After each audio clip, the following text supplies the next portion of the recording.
magatagsa o mag-share sa iyang nga talento. Aton pagapalakpakan Gilang Rosana Gavilan, palakpakan natin sila. Okay, so palakpakan natin siya. Welcome, Tita Rosana Gavilan. Makanta siya, makanta. Intermission number. Intermission number. Ano na siya kanta? Try it on my own with lyrics. Dibasa ya tanan. Okay.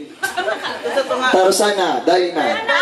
Okay, dito ka, dito. Dito ka kanta. Dito tayo, tita. Ay, ka dito. Tumindog ka dito. Huwag kang magkuya-kuya. Again, out partner nung nagsakit ang kuya mo. Namatsagan ko.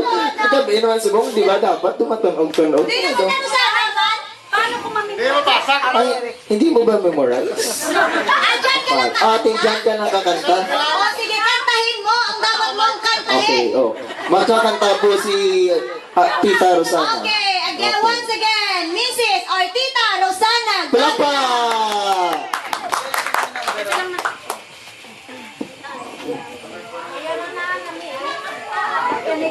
Good evening sa lahat.